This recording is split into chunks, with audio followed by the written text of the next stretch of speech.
they wish to be governed.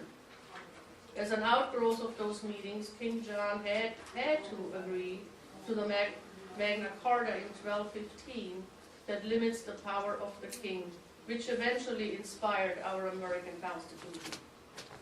Our Republican form of government is based on the notion that the smallest political subdivision, the precinct, forms the basis for individuals to get involved in the governance at the local level.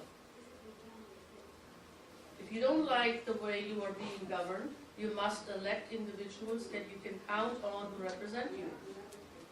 To get the proper representation you want, your candidate must be on the ballot, or you run for those positions yourself. Usually, to get on the ballot in special elections, you have to be nominated by the party. Candidates endorsed by the party usually win the election. It's not always true, but often. To change things, you must change the laws. I was just saying, we need to change the law in St. Louis County. To change the laws, you must change the people who make them. To get elected, your candidate must be on the ballot. To get on the November ballot, your candidate must win the primary in August. To win the primary, you must get the support of people who make endorsements in the primary, who reliably vote in the primary, and who get out the vote in the primary. Those people are the committeemen and women that serve in each township or ward or precinct. This is one of the most important positions anywhere, is the committee positions. Based on the latest research we have, there are still about 15 to 20% unfilled committee positions in Missouri, which translates into about 280 to 300 open positions statewide. Now just imagine what somebody can do if you fill all those with constitutional conservatives. We become a powerful voice. There are 20 counties that have no central committee. In other words, they have no representation of committeemen, period.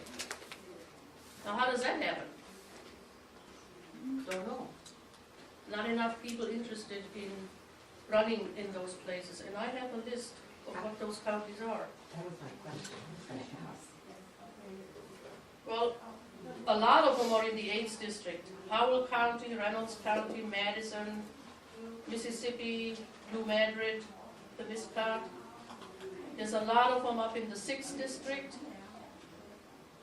Mercer, Grundy, Lynn, Schuyler, Scotland, Rawls, and one or two in the other congressional districts. So there is plenty of people or plenty of positions that could be filled. Yes? Frida, at the state level, Cindy Evans, I'm on the Central Committee in St. Charles County and on the State Committee. The State Committee, all of those positions, all 64 of them, are represented on the state level. So it's important to get them filled at the local level. Right. I don't know who appointed them to the state level if there is no local level representation. But all of those areas are represented at the state level. Really? How does that happen? Well, there's 64 committee members at the state committee. Right, out of 32 Senate districts? Yes. So, and there are 64 members at the state level, but how they got chosen if there's no members at the local level is, I have no idea, that's your guess and mine. The senatorial, What? Right. the And senatorial Yes, district sir. would You had a have question? had some counties that would have had. Yeah, well, and that's where they come from. They use the senatorial representation to fill those 64 seats. When you say that there are open positions in different parts of the state, does that mean, if we're here and we're in the county surrounding St. Louis, are we just saying we wish people at that local level would step up? Or Yes. it's not something that we could do? There's nothing we can do. All we can do is talk about it, make people aware of it. People living in those counties, maybe they can talk to somebody, put themselves on the ballot. That's why we're talking about it. Laura, you had a comment? No. Okay. That is one of the mysteries that I'm trying to solve right now, and not a lot of people are aware of it. So I asked the party chair, he doesn't know it either. You have a slide where you could put those counties up? Not yet. Right. I just don't know where they are. Can you email? People like us could adopt those counties and go talk to people there. That's a and great find idea. people and Yeah, stir 'em up. I've heard about it. We've got clubs in that area also. I asked the chair if he could tell me how the size or the number of committee positions in a given county are determined. He didn't know. The reason I bring this up, and this does not have to be anything dishonest or whatever, but there was a special election in the 8th district last year. The congressional chair is supposed to call for, is supposed to handle the nominating process. And all of the people that are on the legislative committees and Senate committees, they come together to determine who the new nominee is. And there seems to be a lot of dissatisfaction in the 8th district because people didn't know, well, how did this happen? How come some counties have lots of people on the central committee and some counties don't have anybody on the nominating committee? So it leads to doubts.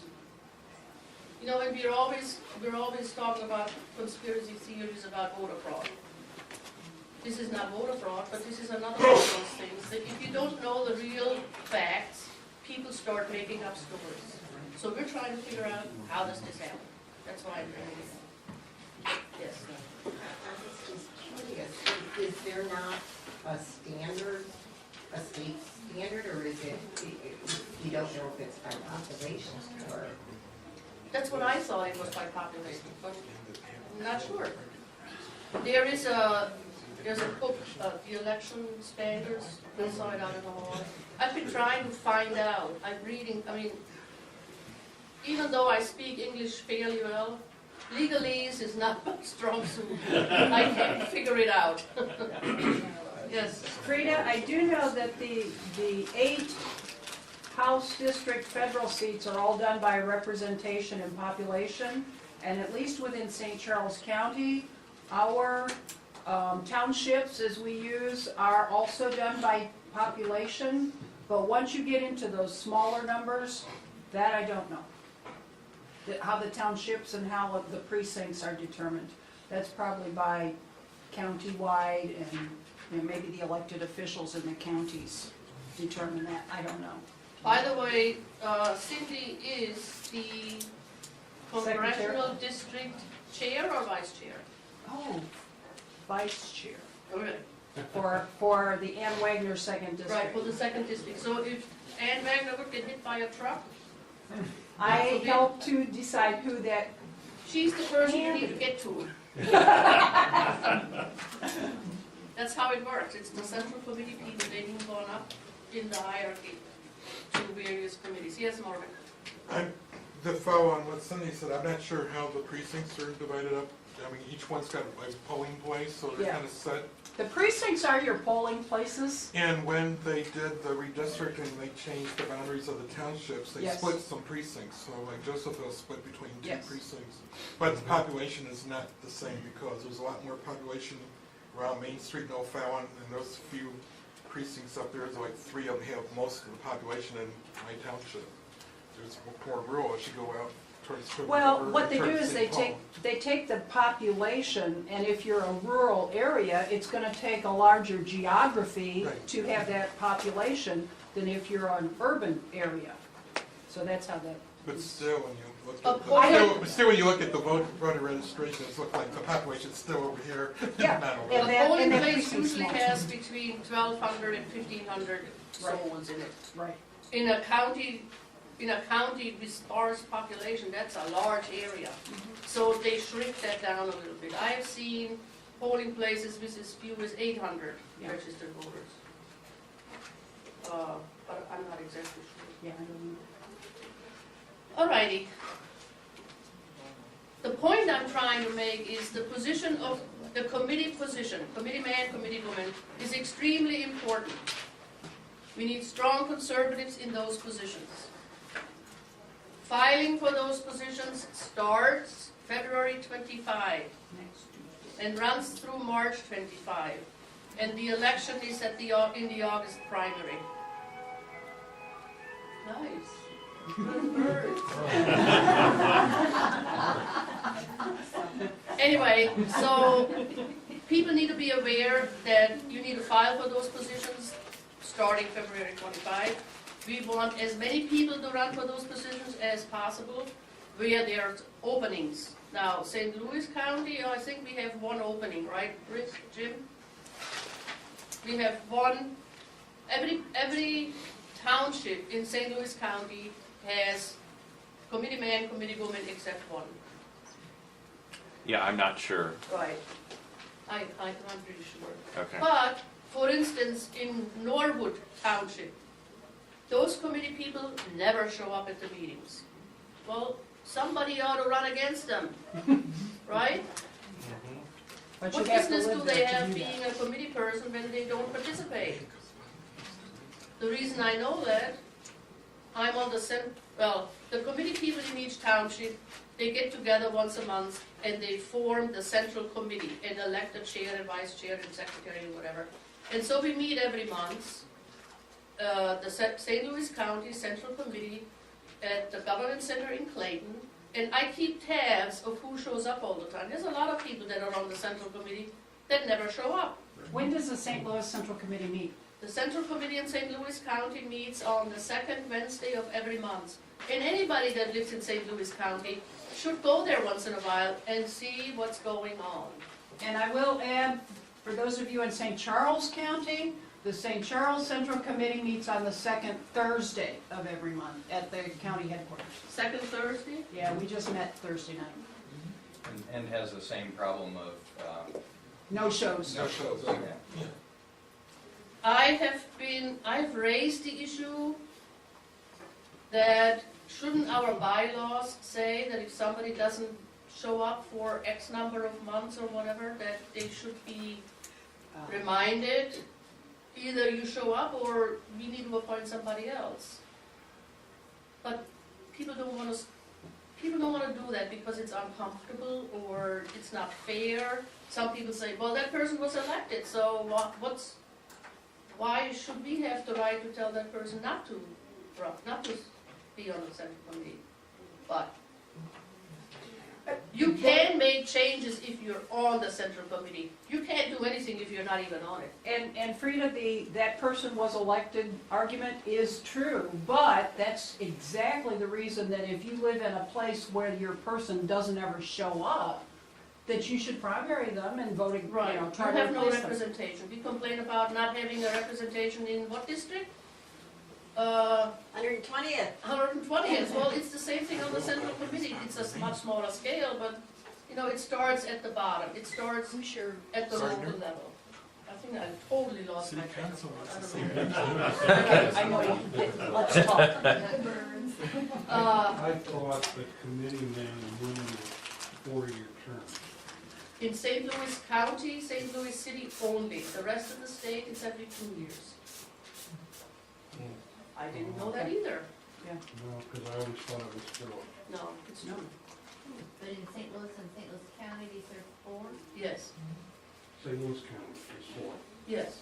So this election, these Then this people will serve election has for. nothing to do with us in St. Louis County. As far as the committeeman. Right.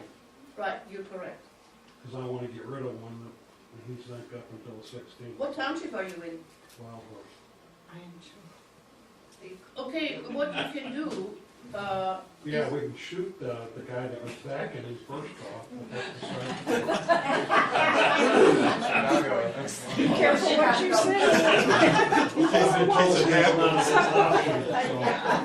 Even though being from Chicago, that was an option. It still is an option in Chicago. Yes, it You know, just have to know the right people. you can always suggest to your current committee person to resign and have yourself appointed. Oh, yeah, he's gonna do that. Yeah. A kid that doesn't know what he's doing already. Exactly, where you at? Well, he's a kid, Don't give him get a me started. chance. This Yeah. is, a 19-year-old has no business on. Right.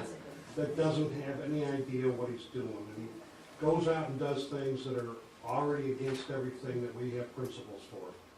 Well, we And always he was want gonna young get it. people to get involved.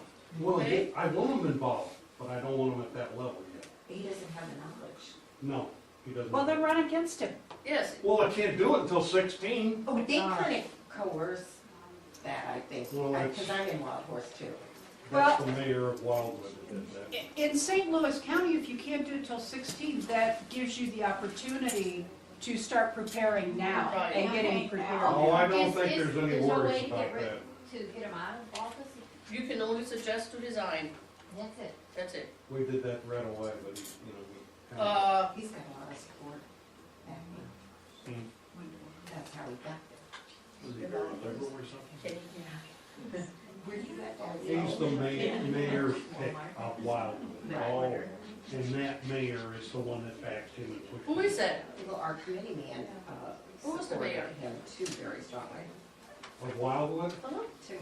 Or more than. But then it's what All right, let's move on. Well, I'm just saying that I don't think this should be brought up at this time because the simple fact is it's not 14 for St. Louis County. Well, but there's people here from outside St. Louis Sorry. County. And question, Frida, in St. Louis County, are they all every 4 years or is it staggered? All. All All every 4 years, so. Yes. For instance, Carol is a prime example. I wanted Carol on the central committee 2 years ago, Yeah. and Carol, did you talk to her or did you send her a letter? Well, I called her. She called her and suggested that she should resign, and she did, and then we appointed Carol to the central committee. You Wow. can do What it. township? Midland Township, and nobody's been doing anything for 4 years. Right. The committee woman, this was the indicator. There was an election for, was it Pat?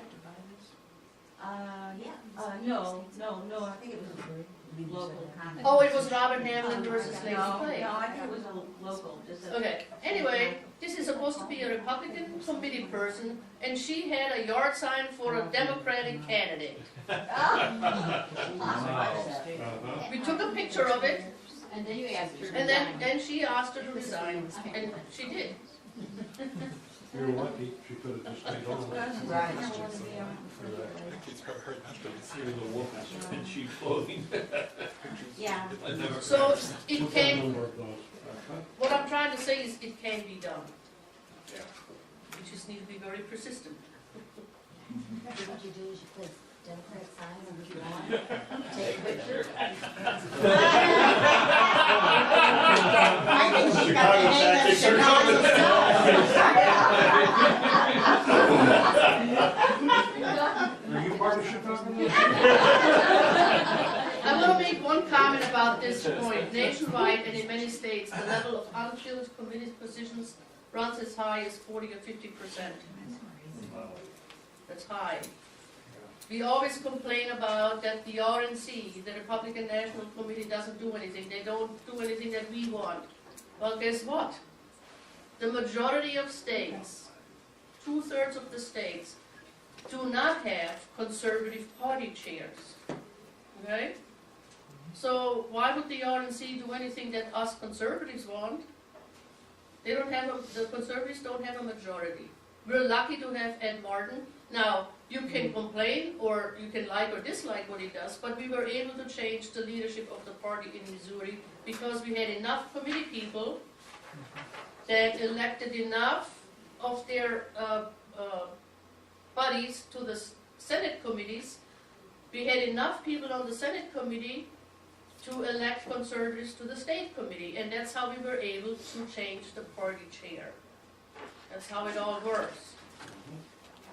2/3 of the states haven't done that yet. So we have an RNC chair that could practically care less about what we want. He listens to the big poobahs, the people with money, right?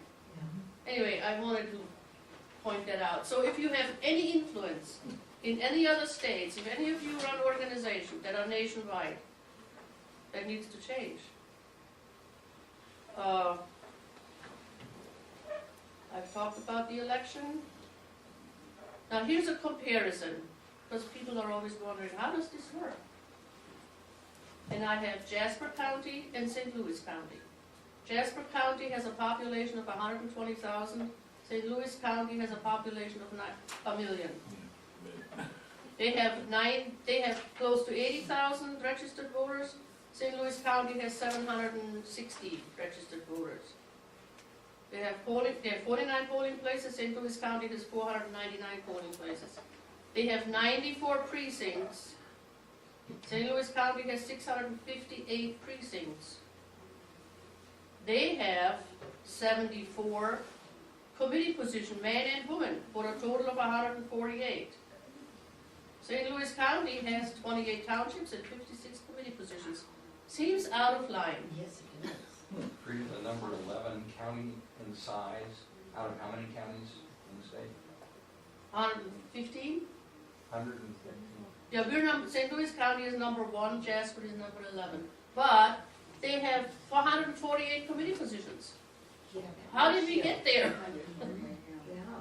Yeah. That's one of the big questions I have. I can't figure it out. Is this another area that's not standardized, or, because that's crazy. I know. They're so represented in that. 1,000 population versus 27,000, yeah, it's a little off the reference there. Mhm. I'm a committee women in Jefferson Township. I have over 30 precincts with over 30,000 people. That's who I represent. But yet somebody in Jasper County represents 1,000. It's a little out of line, right? Yeah. That's a subdivision.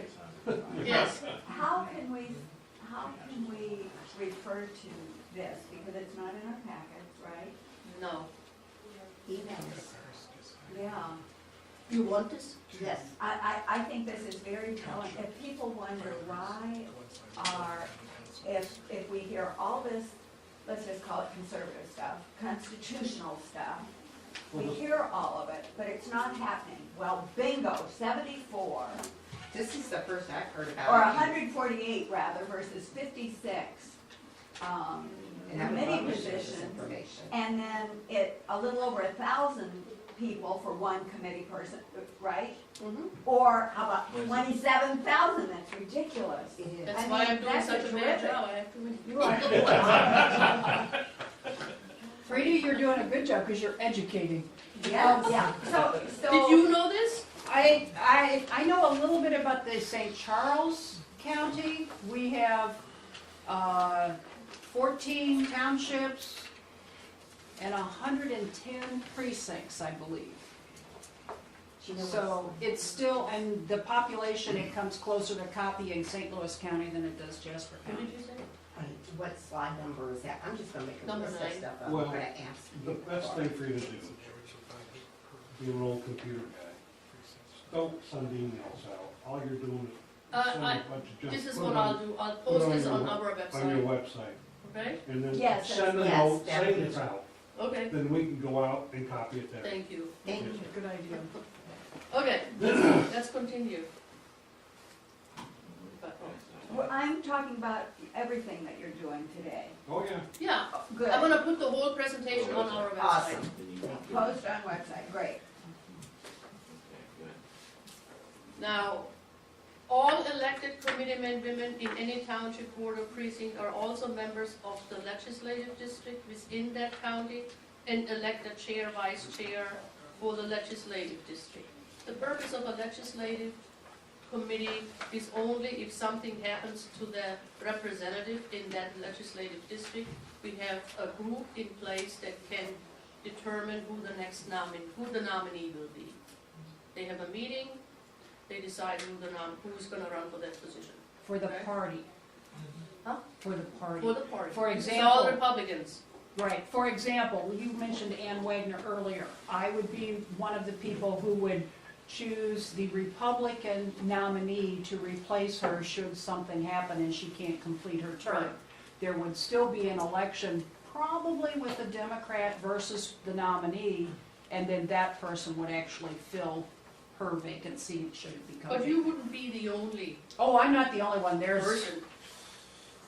I'm not the I only would say there's person. at least 20 people on that. Something like 20 people would choose the Republican nominee. Right. Let me say But there'd something. also be a Democrat nominee, and then there'd be an election between those two people. Let me say something else about that. There is legislative committees, there is senatorial committees, there is judicial committees, there's congressional committees, all within the state of Missouri. And these committees are all formed by the committee men and women elected in each county. All that data was on the Missouri Republican website. It's been down because they're rebuilding the website. Oh, and it's a mess. Oh, that's great. I've been asking, when is it gonna be back up? I don't get any answers. Oh, they went to Obama and got it. Convenient. Okay. Well, I have another comment about that. Well, the thing that I have a problem with is if you're having 20 people or whatever make this decision, and I think it's wrong that they don't go out and talk to their townships and have townships at least give feedback before they go up and do this, because And they might they do don't that. always get the best candidate out there. They might do that. I can't say for sure that they wouldn't. Well, they have, It's just, in the 8th district, people weren't happy with how the whole process went, but they went about it the right way. Right, Laura? Yeah, it's interesting too how different the numbers are, because if you have, for the congressional district, if you have, in the 2nd district, you have 20 people choosing. In the 8th district, we had 100-ish choosing, when we had to replace Emerson. Right.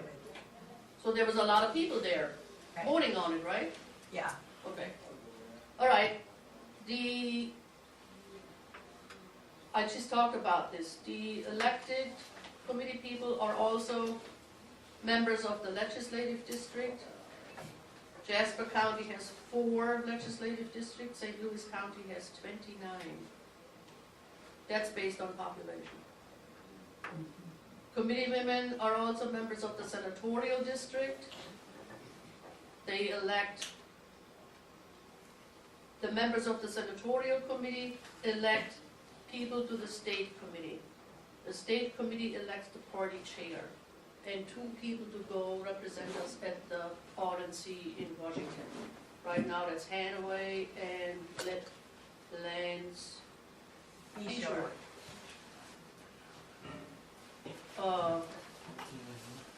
They are sort of, kind of still very status quo people. And now one of those status quo people wants to run for governor. yeah, so what's that mean to her? I think we should not nominate her. Oh. I am very much opposed to Catherine Hanaway. She's a very nice lady. She was the first Republican Speaker of the House in Missouri. But last year, after Ed got elected, she totally went against him at the RNC. We were not happy about that. Yes, Okay, I'm gonna be a little bit of a devil's advocate. contrarian? Yeah. That's fine. Ed is the president, the chairman of our RNC, of our state committee, and I voted for him, and I support him, and I love Ed Martin. The problem that our state party is having is that position's primary function is raising money to elect Republican candidates at all levels of the state, and we're not making any money in Well, you know Missouri. why? So he's not doing his job in that regard. No, I don't, I'm sorry. I'm not trying to disagree. But the party structure or the people that supported the party in the back are all status quo people. They don't want to support Ed. They want Ed to fail Well, because they want their people back in. True. And I've heard it said. and I've heard it both ways, exactly. I have heard it said for people that were in the room that Roy Blunt will do anything possible to get Ed deal or get somebody else in. And Roy Blunt has money, okay? And he's going, we're gonna get rid of him. Well, not until 2016, but our chair is re-elected in January, Right. December or January. January. That's why I'm pushing this committee position. We need to get more conservative committee people elected to have a better representation at the senatorial committees and at the state committees. Right now, we have 44 conservatives on the state committee. That's a total of 66. I'm sure some of them have fallen off because Ed has not done a good job on fundraising. So they're gonna go with the blunt group. Yes, Mitch? If I can just interject a little bit on that, you know, because I have a little bit of experience with that. As many of you know, I was the 2008 Republican candidate for Secretary of State. Jack Jackson was considering it. Senator, I'm going to blank on his name, another senator from Southern Missouri was considering it. They didn't, so I ran. Counties supported me. Republican women groups supported me. The state party didn't give me a dime. They only want to support those candidates that are establishment. Right. So but the thing that I realized, and I didn't raise a ton of money, got over 1 million votes. The thing that I realized is that if each person had voted for me had given a dollar, that would have been $1 million. $3 would have been $3 million.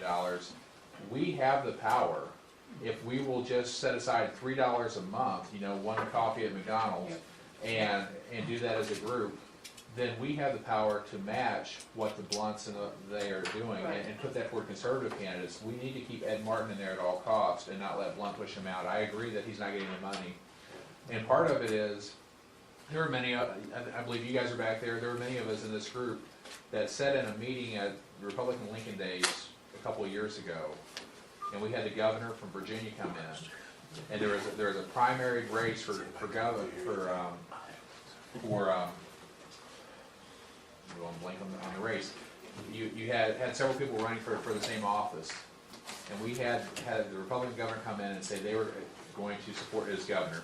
They're going to do everything they could to get Spence elected. This is in the middle of a primary.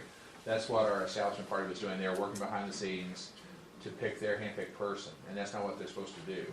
So my encouragement is to support Ed in any way you can. He's a great guy, but we can start putting money in there, Right. and just let them know that they don't have that power. Right. When I make comments about what the party does or doesn't do, a lot of it is driven by money. And right now, the party has no money because they want him out. So they're not giving him any money, so he can't do the things that ought to be done. Like the database, rebuilding the database. They don't have the money. Yes? I'm hearing that a lot of people are not contributing to the Republican Party because they're disenchanted with some of the ideas. Hello. Maybe that has a lot to do with That why does, the money's not. but people don't understand. We need to rebuild the Republican Party in the state of Missouri. We were able to elect a new party chair, so we're halfway there. We need to replace the people that supported the party in the past and contribute. That's what's missing. But a lot of people aren't looking. I'm not contributing to the RNC, I'm contributing to the local party. Well, see, and that needs to get out, because I get, so much money is wasted at the RNC, sending me mail every week, snail mail for donation Right. stuff. So I'm telling you today, ignore the RNC, concentrate on the state party, okay? Yes, Cindy? I'm with you on this one. I'm a state member, I'm a central committee member, and I get those letters from the RNC and I rip them up, support the candidate, not the party. Right. But even if you support the candidate, not the party, we still have to find a candidate that is most electable. And by that, I mean that can beat the Democrat. For example, he didn't like Catherine Hanaway, but if she runs in 16 for governor and Coster runs against her, she needs to be able to beat Coster. If we get a different, more conservative candidate as the Republican candidate, that person needs to be able to beat Coster. Yeah, and I think there is a more conservative fellow running, that's Tom Schweig. Yes, but he's running for re-election as auditor right now. Okay. Yeah. And there are people like me, I support him 100% for re-election for auditor. I would be really ticked off if he quits in the middle of his term to run for governor. Yes, Laura? I just wanted to clarify something. Is it true that, or do you know, was the Republican Party in Missouri left with a lot of debt? Yes. Lots of debt. Yes. So Ed Martin came into a position where Yeah, there was he's all sorts pushing, of debt. he's pushing this rock up the hill and can't get it done because we're all saying, oh, we don't like the party anymore. The party doesn't do what we want. Well, guess what, guys? The party needs some money. Anyway, I'm not here really. Let me go back to something that she said, and people in this room need to understand. I've been preaching this for 30 years and nobody listens. The bottom line is, if we don't elect a county executive as a Republican, you can kiss off whatever you want at any level from there up, because that is the largest county and they swing the vote for who's who. Let's go back to Jim Talon. I told him in January, we needed a county executive to support that. And he lost St. Louis County, which he lost the Senate seat. We're in the same boat again. We've got a young man, bless his Tony soul, Pasusa. and he's got $763 in his coffers, and Dooley's got $1 million. You know, not saying that Tony can win or not anything, but I'm just saying, I know the party's gone out and tried to find somebody, but every one of them, without fail, because I know, because I've talked to lots of people, every one of them says, can't win St. Louis County, I'm not gonna run. And the person that caused it all is John Hancock. He started 16 years ago saying that St. Louis County could not be won by the Republican, don't put any money in the county exec's position. So if we don't do anything about the county exec, then don't be surprised if you don't win at the governor level and anything else. And that's part of it. May I say a word?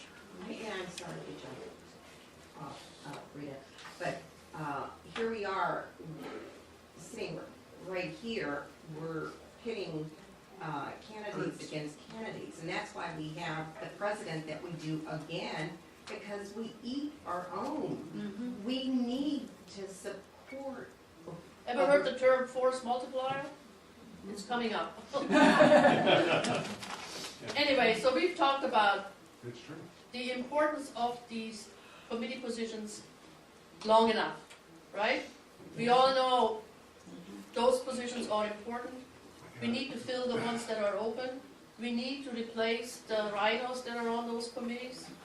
I'm working with a guy in Franklin County to put together the list of those people that we know are in those committees, and I will send that out as soon as I can. Again, I probably put it on the website, so people around the state can look at the current people that are in place and maybe replace them. Everyone is talking about the importance of building the parties from the ground up, the grassroots. Glenn Beck talks about it, Sarah Palin talks about it. We are doing it.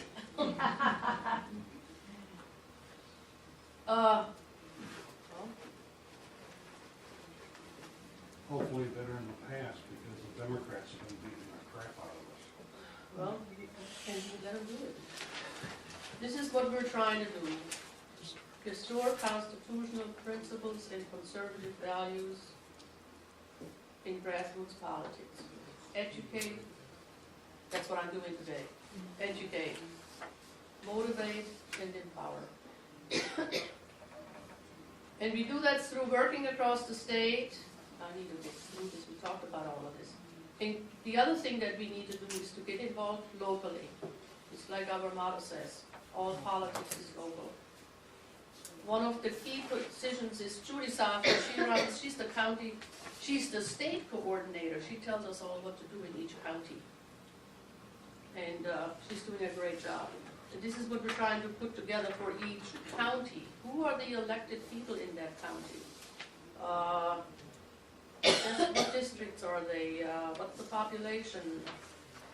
Just various information that's useful. Each county coordinator should do something like this for their respective county. If you go to our website and click on county coordinators and you click on St. Louis County, I have quite a lot of information out there. And people need to get involved locally. For instance, Brian Bowman in Cape Girardeau started a new group. It's called the Center for Self-Governance. It's really run out of Tennessee. And they're trying to educate people how to become lobbyists, influence the legislation, that kind of stuff. And I think it's part of the Freedom Center. Freedom Center is that Tea Party Networks or Tea Party Patriots, one of those. They're behind all this. But it's We've had several classes in St. Louis, right here, by the Center for Self-Governance. It's very useful. Sort of tells you what you need to watch out for, how to approach legislators, that kind of stuff.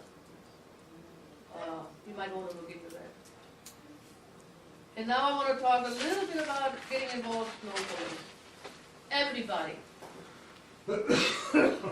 needs to go to their city hall meetings, their municipal meetings, their school board meetings, to figure out what these people are doing.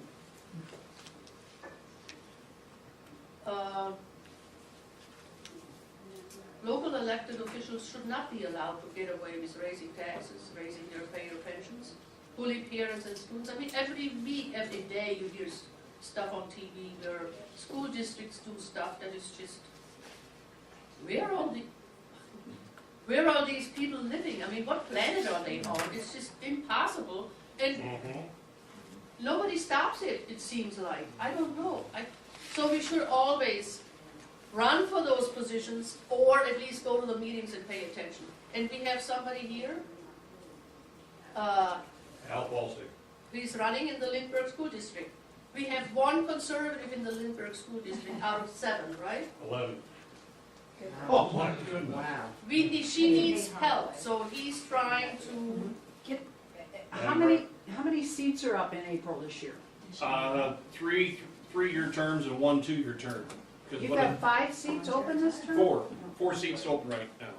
And there are 3 conservatives running for those 4 positions. I would caution everyone in here to vote for the conservatives. If it says vote for 4, but you only know 3, leave the Vote for 4th the one 3. blank. That's right. Because the top 4 vote getters win, and it Right. doesn't matter who they are. Exactly. Yeah. For instance, in Kirkwood, we have 3 open positions and no conservative running. And the one conservative we have on Kirkwood, she probably is not going to run next time because she's She has no overpowered. help. She can have be. Yeah. Mhm. She's a young mother with kids in school, and she just can't handle it. But there's lots of conservative running in St. Louis County, and I'm sure in other counties. I know Ron Lawrence is running in Wentzville. Oh, good, Huh? good. He's one of 8. Ooh. And that's part of the problem, because again, if you have 3 open seats and you have 4 conservative candidates, then the people who vote for the conservatives split their votes amongst themselves, Right. and the liberals win because they're always reelected by NEA people. Exactly. Yeah. There are actually, in St. Charles County, or Wentzville School District, there are actually 3 Conservatives. 3 conservatives running for 3 seats. So if everybody knows who There are they plenty are. of others, Yeah. incumbents and non-conservatives running. Well, if everybody votes for those 3, then you have a chance of winning 1 or more of the seats. Well, the only thing I can tell you is that on the average, the public's saying anybody that's been there is going to not get voted in. That's what they say, but That's what they say. 2 years ago, it didn't happen that way. I know, but I'm saying now, today, it's more, I think it's more prevalent than it has been in the past. Anyway, the point I'm trying to make is we all need to pay attention to what is going on in our local communities. Don't just learn about it from the 10 o'clock news. Go to the meetings. Right. Pay attention. I live in a small town called Oakland, between Kirkwood and Webster.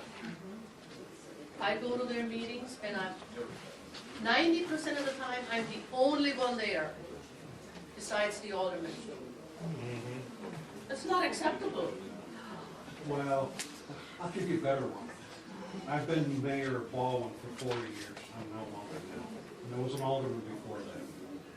And during that period of time, we represent over 30,000 people, and if you had 4 people in the audience, that was a lot. Every time, and I spent 12 years on the board, and that's the max. Unless it was something that was in their backyard that was going to drive them crazy. Well, I think it's not acceptable for people not to pay attention. Don't complain to me about how bad things are if you're not willing to put in the time to pay attention to what's going on. Okay? Yes. It's the same thing on the county level. You have the county commissioners. They make a lot of decisions for the county They set ordinances that restrict what you do, and, you know, it's very rare that you get anybody coming to those meetings. Right. Why is that? Why are people so apathetic?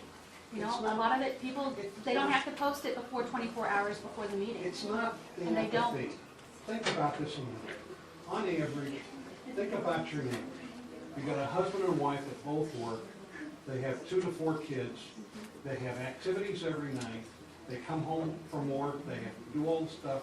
They just don't find that unless it's affecting their backyard, it's important for them to go.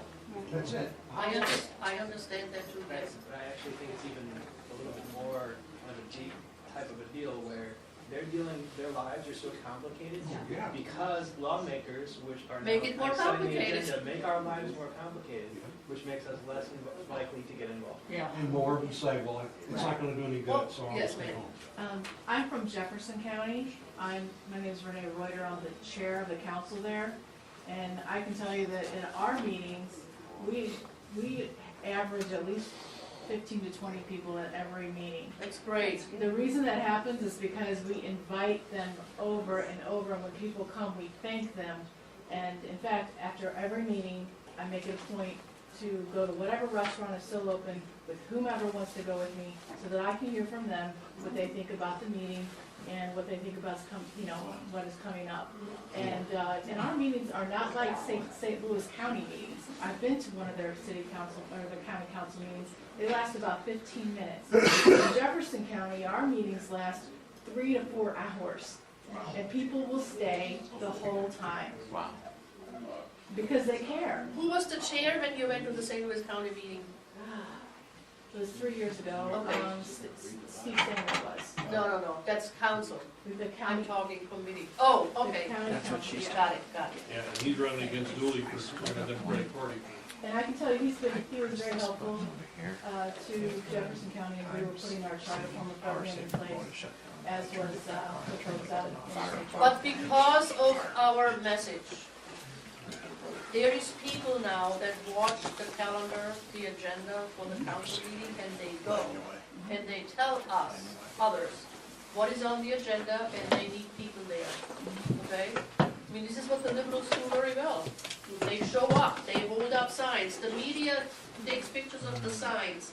The media doesn't take pictures of the people that just sit there or don't show up, right? We need to show up, and we need to surround these people. It's important, yes. I was just gonna say, whatever town or city that you live in, they probably have a website, because I get emails from Wildwood, and I know when all of their meetings are, because they send it. So you could just go and sign up and know when things are coming up, so you can go. Anyway, I just want to make a point. We all need to get involved. But we need to work together.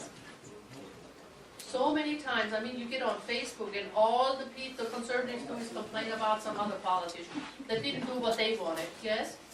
As part of the working together, that means we need to support the Republican, whomever that turns out to be. You said Exactly. you don't like Catherine Hanaway. If she's our Republican candidate for governor, and you don't like her, are you gonna go home and No. not vote? We need to stay together and vote for who we want in the primary, but I totally agree. We all need to work for the same goals and forget about competing agendas. Yes, yes. The competing agenda, at the end of the day, I'm on board at the end of the day with supporting the candidate, the nominees, whoever they become. But I'm one who is all on board also with embracing the ideological struggle, because there is one going on. And it's important what the outcome of that is. So there's this, because when you're in office, you have to be a pragmatist. And I get that, and there are certain realities that you need to discuss. However, there's also, when you're a pragmatist, you're also kind of trying to say, we'll just calm down, if we need to worry about our donors and all these things, but I'm one who's like, no, I'm gonna kind of run over that stuff. I totally agree with you, And we should have all those discussions and debates, but we shouldn't beat each other up. Yes, but it's hard to do that when you're having that ideological struggle going on. We should have it amongst ourselves, not out in the I open. totally get it, I want to be friendly, I want to have everybody, I don't want to alienate members of my team. But there's just this conflict where I'm just like, how do I go about this? Because I want certain things to win, and if they don't win, even, this is, we're talking just within the party. There's The just place for something the going on. ideological struggle is the primary. Correct. And Right. whoever, and I'm with you on that, 100%.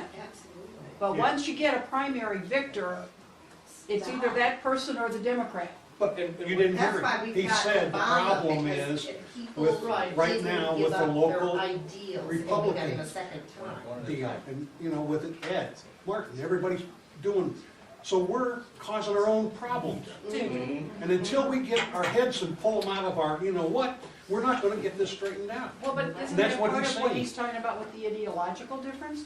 Right. One of the things, this is how I experience it with myself, that when I should fight this within myself, and this is what you're encouraging me to do, I agree with you, that when somebody gets nominated in the primary, who I don't like, I still need to back that person and have the fire to go and back that person effectively. However, it's hard for me. Well, that person is still better than the Democrat. Yes, yes, but still, I'm not gonna, this is the whole thing that they're talking in the news, all about the whole purity thing. And there's this whole, you know, like, we want this, there's a sense that we want everything, and if we don't get anything, we're just gonna take our ball and go home. Yeah. I agree with you, that's something that we should be fighting against. However, it's just very hard, because if there's a candidate, I don't know the candidate for governor that she's talking about, but I know that in the past I've seen things where that person gets nominated, and then they get in and we support her, and then we're going to get disappointed and so forth. And I can fully agree with you. I grew up in Michigan. I remember when George Romney was governor, I didn't want Mitt at all. I was supporting others, and I guess I would call me lukewarm in his support. I voted for him, but I didn't do much else. You know, because so I understand what you're saying. But going forward, okay, he was our nominee, he lost, because a lot of people just said, the heck with it, I'm not gonna vote. And so here we are where we are now, so going forward, we have to have that ideological battle in the primary period, but then whoever it is, We need to move on. Steve? I think if you want to have cohesion after the primaries, Yeah. you're going to have to clean up the party. Because I'm tired of going to caucuses that aren't run according to rules of the Republican Party and rules according to Robert's Rules of Order, and you get shoved aside and stunted and crammed into the trash can because the Republican that's running the caucus either doesn't know the rules or comes out, and in one caucus I actually had the guy sign a piece of paper that said, we made all the decisions 3 days ago, and there was no way we were going to change anything during the caucus. When you get crap like that, you're not going to have unity after a primary. Get rid of the caucuses. Wait, hey, guys, listen, lunch is at 12:30 to 1. Yes, we need to move I on. want to hear the program. This is our And I'm absolutely fascinated, though. It sounds like there's a lot of people, we gotta act on it. Go ahead. We need to rebuild the party with strong conservatives. And over time, we can fix some of these things. How long have the Democrats been working on this progressive movement? It's took over 100 years, and they're fine, they're almost there. Well, we can't hope to fix it all in 1 or 2 elections. It's gonna take many elections, okay? But we need to start from the ground on up. Yes? So to come out of what you said, and kind of tie what Tom said, so let's say that you have, Romney, and you've got, let's say there's 4 or 5 elections, and so the guy you wanted for president or whoever governor doesn't win, so you can still vote for that guy, but you take all your energy and you support the conservative running for Secretary of State or whoever, so you can still use all your energy to vote, to put a conservative in the seat, so you don't just sit out the whole election. Just as a Well, comment, just as a we all comment. need to go vote. Well, yeah, just FYI. I need to take something back. I made a comment about a potential candidate. I should not have said that. I should have said, that's not my choice. But once that person is nominated, it is my choice. It will be my choice. That's all right, we understand. Anyway, I read this yesterday. We all want stuff. Wishing for something is not a strategy. Right? Do you get everything you want in your own home? No. No. Not with my wife. She's doing her job. And working together is the force multiplier. If we just all want our own thing, that's not gonna get us anywhere. Okay. Just that last statement you made, a friend of mine at the legislature, we've had some serious disagreements in the past, but I really agree with him on most things, but he said that is, and I have lots of friends who are libertarians, but he said that is why the Libertarian Party will never go anywhere. There are so many idealists.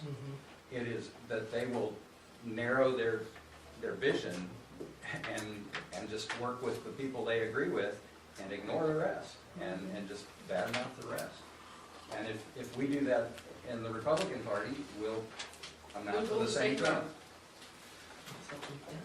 Anyway, to recap, it's important for individuals to get involved in the process. We must start working on that now. And we need to work with your central committees and your county coordinator and move forward. Everyone needs to become a community organizer. Not just the guy at the top. It's critical that it's as many patriots as possible commit to adopting a precinct, a neighborhood, a street, and make it their political community or their neighborhood. It does not have to be your neighborhood. You can work with your local committee men and women to find out which precincts are important. The goal is to know everything there is to know about the citizens in your political neighborhood.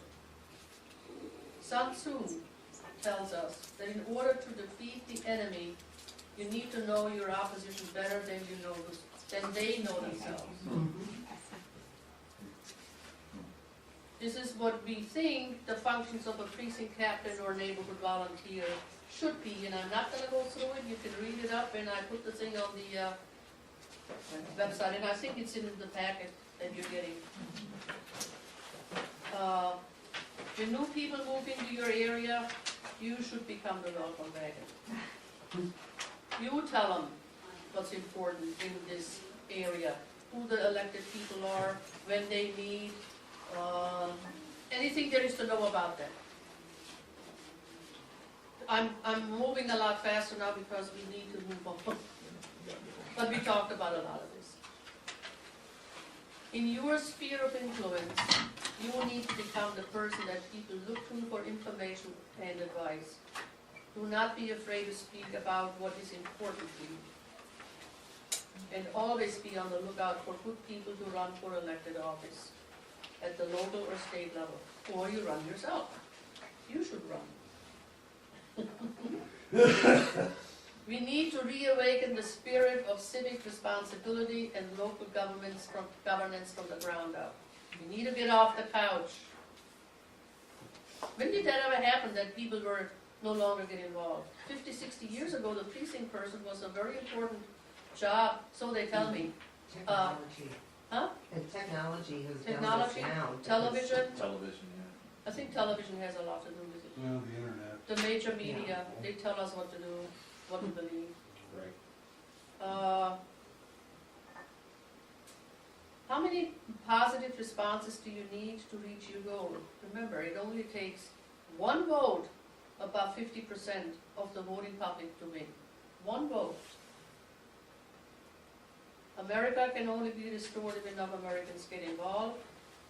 Research the area and determine who is not registered to vote. Utilize Champion the Vote, that's in your packet as well.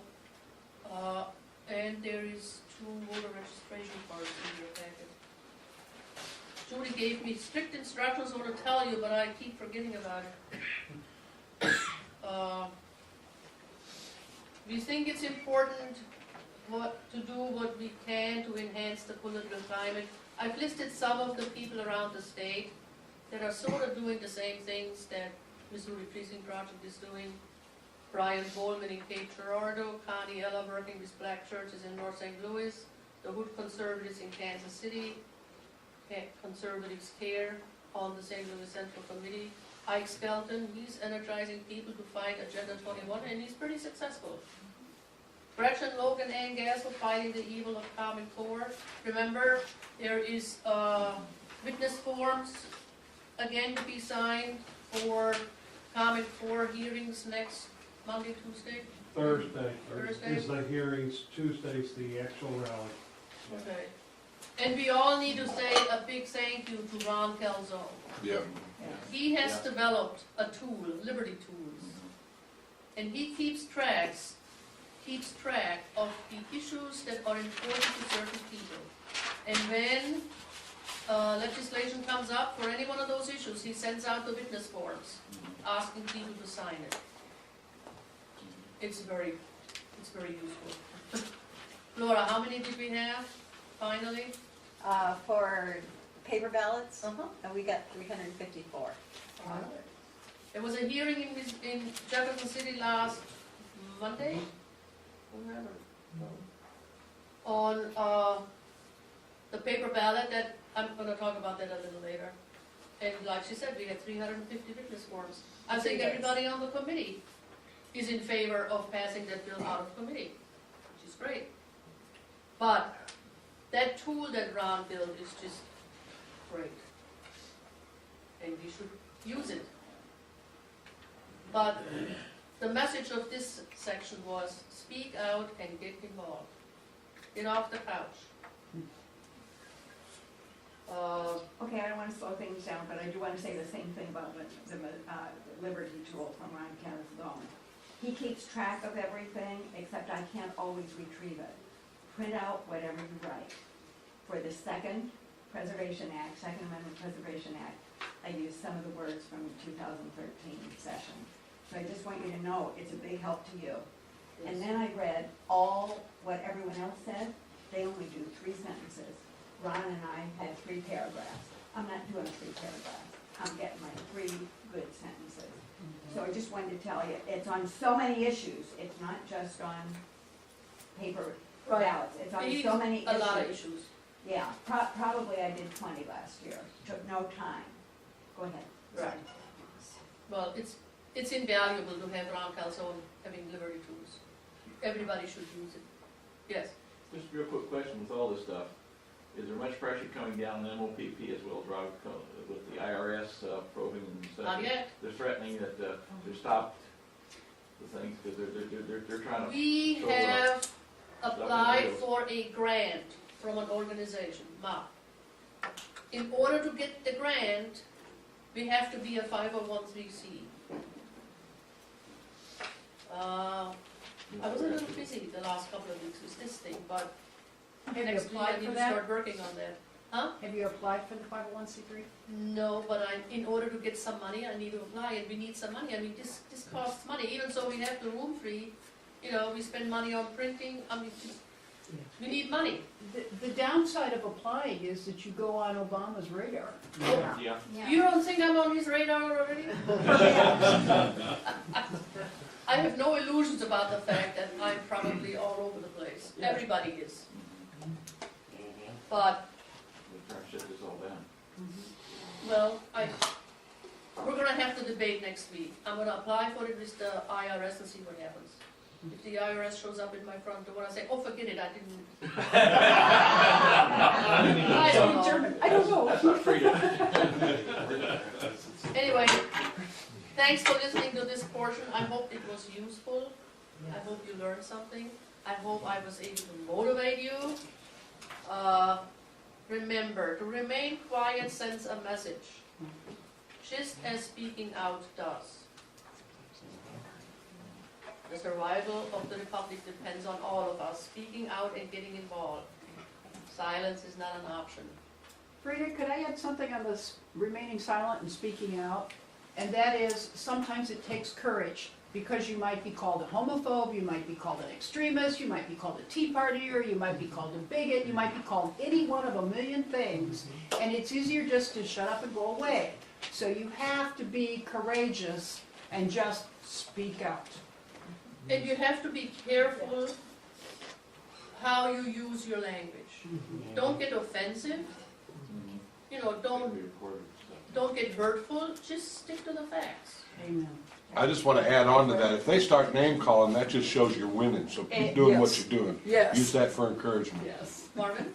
It's easy, I get in that be quiet, be still mode, because sometimes I do that too.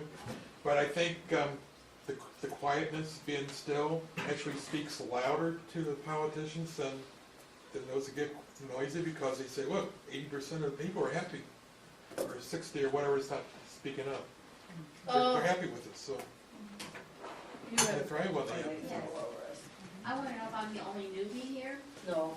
No. because everybody else seems to be seasoned in the political realm, and I'm here. You know just as much as everybody else. No, I Oh, don't think yes. so. No, I don't think so. I don't think so. I feel you're way above me, and I Yeah. came here to learn how to get involved and Just start. welcome. I know. I mean, is there anyone else here who's never been to one of these, anything like this? You Have jump in the water, just, we'll throw you a rope. Yeah, but I want to learn. I want to learn. Just learn. I mean, I was at one meeting before we did a couple of years ago, but it just seems like It's overwhelming. yes. Yes, it is Yes, overwhelming. It is overwhelming. I've been It is. involved since And I'm June wondering- 1992. And I'm just wondering if anybody And I'm else is still feeling I'm like me. overwhelmed every day. Every day I Anybody else think I'm gonna overwhelmed? stop. Overwhelmed all the time. And then Judy calls me. Overwhelmed. But I want to make one more comment, and I hear this now more and more. When I came to this country, people kept asking me, why did the Germans not speak out? I can ask the same question now. Why are people not speaking out? You cannot remain quiet. How did you answer that question? I didn't know. I know. I felt guilty. Fear. I didn't know what to say. I know it's normalcy bias because everybody wants to think the best. So when all these things are happening and they're hearing it, they don't want to acknowledge that. They want to think that, oh, that's not really happening, and the good stuff is going to, sunshine and lollipops is over here. Better wake up. Well, I know it's happening. I know it's happening. That's why I'm here. And the only people right now that I can honestly say that are speaking out of the ones, unfortunately, are us retired and vets. Right, because we never had the time. We know what's happened, we know what it was, and I've got kids that don't know what war is, and I had to put my time in, and it's very important that we try to get this across. I've been working with my grandkids that are 18, 19 years of age, trying to explain to them the importance of not only getting involved, but listening. Go out and find out the information. I've been doing this for 40 years, so I understand where you're coming from, where you don't understand, because it's complicated, but you gotta just keep in there and don't let it get to you. Just keep listening, go and talk, go and find out. Right. You need to speak out. Little by little, people will hear you. It's not gonna happen overnight. Okay. Before you kind of interrupt just real quick, I want to do a last call. Everybody got their pizza orders in, we're gonna start getting that organized, or does anybody still need to post it? You get yours paid? Okay. So everybody else is good? I'd like to make one comment if I may. Sure. Frida, you and I know, you've known me for a while, and my wife is an informant like you are, but I worked in naval intelligence back during the Cuban blockade, and I know what went on down there, because I worked with all the photo interpreters and looked at all the photo recon pictures and everything, and Washington knew it, and they fed the American public a bunch of BS. Right. Okay, so it's been going on for 50 years that I know of. Right. It's just gotten worse. Yeah. But I think a lot of the presidents we've had in the past, I think they were Americans. They believed in the American ethos. This guy doesn't. Amen. Well, and our millennials believe that the American dream is gone. Or maybe it's just me. I've got 2 kids that are millennials, and it's frightening. I think there's a huge paradigm shift going on, and I cannot put my finger on it. but something is changing. The whole society is changing from where some of us, we would like to see proof of before we do something, or we want facts, we want, something concrete. That's no longer necessary. People do whatever they want to without understanding the facts, or the impact, or the repercussions. I agree with you. I've got that same feeling, something is changing. I also agree that the millennials, I got 2 of them. But part of it is to our benefit, because they are the ones who were promised if you like your health care, you can keep it, and all that other malarkey. And people are starting to wake up that we've been lied to from top to bottom all over the place. And so that younger age group is going to be very open to our truth if we will simply speak it. Does one of the Eagles want to say anything about that? How do you feel? I don't want to put you on the spot. Can you tell something about their organization? What is Teen Eagles?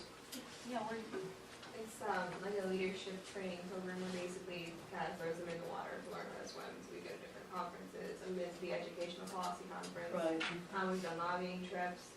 We have monthly meetings, and then there's a leadership team that's breaks down to committees. So kind of learning how to work with others in that setting, and learning how to work in the professional setting, and then also learning how to get involved. So it's kind of like drinking from a fire hose, a lot of information. It's not a political group? It is a political group, but yeah. What prompted you each to get involved in the Teen Eagles? For me, interest. Not knowing a lot about politics, so. And you chose that one? I attend here, schools. Okay. So, Teen Eagles is a part of the Pillar Foundation. Right. Oh. A part of the what? Pillar, this is. Okay. Yeah. That's How what about they the do rest of here. They do research and develop classes for high school level homeschooled kids. That's what this is. Is your group like affiliated through a school district or just? No, it's not. It's primarily homeschoolers, but we have had public schoolers, so it's not restricted to homeschoolers, but that is kind of, it's our demographic right now. But yeah, we're affiliated with Eagle Forums. We're kind of just the youth offshoot of that. Yeah, that's what I was gonna ask you, Yeah. was if you were affiliated with Eagle Forum.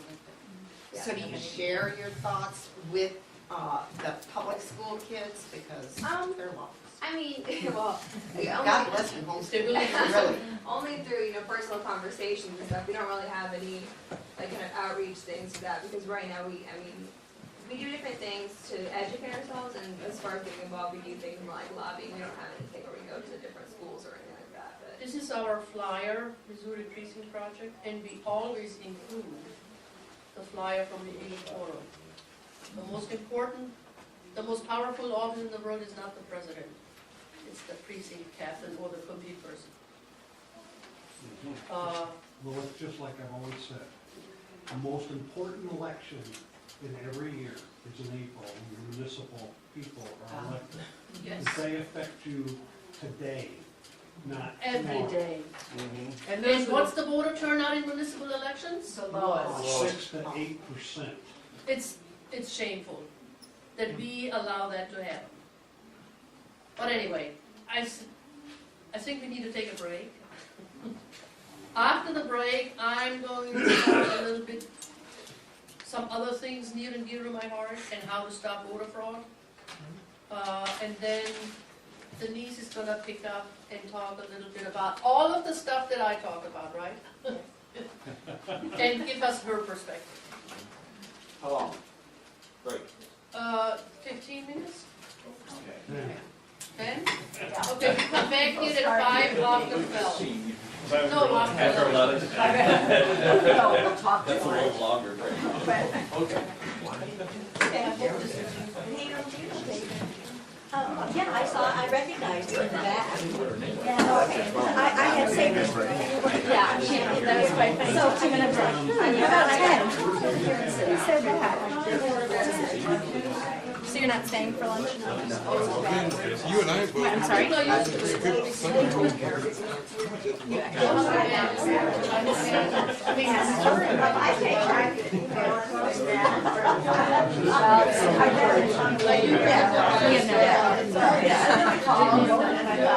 that's what I love.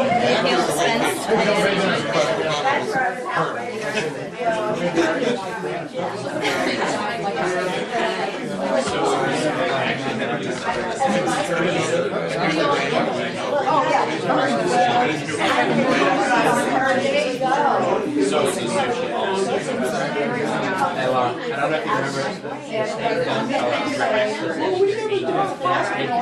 No, I never saw it. Dang, that's Now I look back and I'm thinking, it's a tea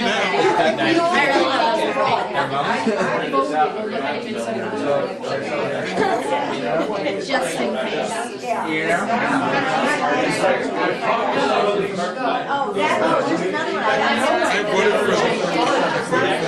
Were you at the conference? Okay. I remember seeing your cup there too. It was right across the table from us. Yeah. Oh, you used to check out the shotgun.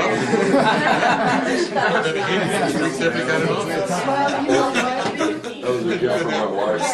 Oh, okay. That makes sense That gun's gotta have some kick. Not on here.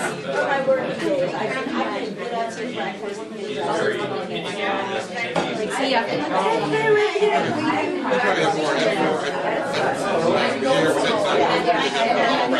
Not sick? Where'd you get sick?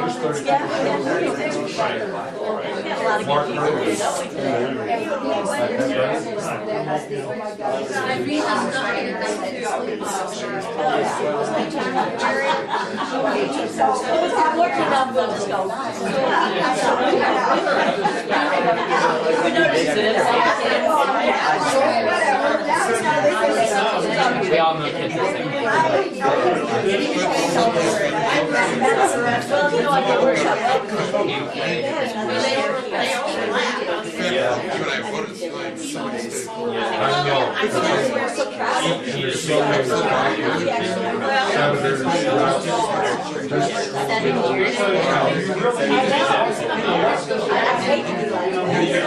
You've been doing it since you were a kid. Right, and neither government can do that. You know, but that's Oh, I can see the police. Ever since I grew up, I've really wanted this toy.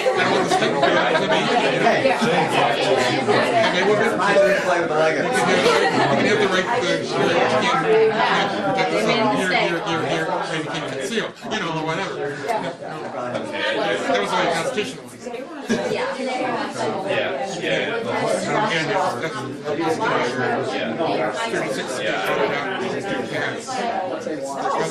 Well, I feel bad because I asked like, we're new to you, like, it was important that I don't ruin anything for anybody. And then when I told like 4 people, everybody was upset. And I was just like, I'm not telling anybody again. I'm not telling anybody again. This is horrible. Everybody must hate him. Everybody hates me. This is stupid. And then I told him, he was like, no, it was totally fine. I just take things really personally. So, no, I understand. He showed up. I feel really bad. He's just a guy, you know?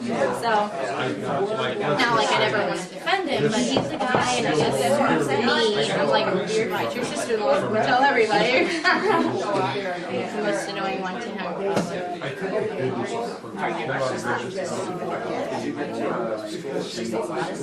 Yeah, no, how's good? They don't think that way.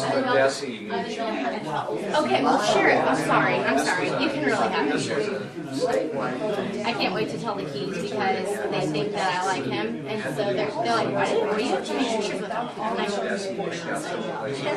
go, they're like, oh my gosh. And I'll be like, no, he's not my sister, so I can still love him. When that bill starts, Yeah. how many bills can you put together? Sorry, please don't be mad because everybody is looking to She's going out with Rachel. I'm like, finally, she's not a girl. Yeah. I know. Skyride's was something He like has a good one, he has a the, personal. basically the. Oh, really? Yeah. It got bigger. Yeah, yeah, I was gonna say, she's like, you're almost done. He basically is. Yeah, really. No, he like had been doing really well like initially, but then now like, he was great at everything, and he's like he was really good about it, and then he just like whatever, and then he just started doing everything. I know. Gotta get back to brother. Dude, I'm sorry. Yeah. Okay, I did. Sorry, I did. Brief look this morning, I actually had a really good hour because I was just reading this paper. I'm thinking it's something. Apex wrestling. Aiden is so like funny about it. I think it's basically embrace my life as homework. I don't really forget free time, and so, but like Aiden's like, yeah, Aiden's like the only like they're down to everyone is like wonderful with you. He's a homebody. Yeah, exactly.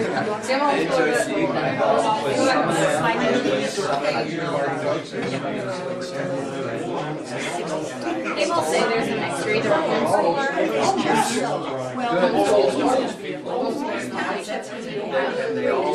Have some level of I know. I'm domestically so like there's one person who was like, well, I love it when people try to give like names to their homeschool. They usually give their last name, which is kind of weird. I know, and then they went from like Yeah, we meet in this room. And then like the teachers or parents will have the same last name, so you do the principal, I'm like, that's just retarded. See, that's what they make fun of. I know. That's what your dad and principal.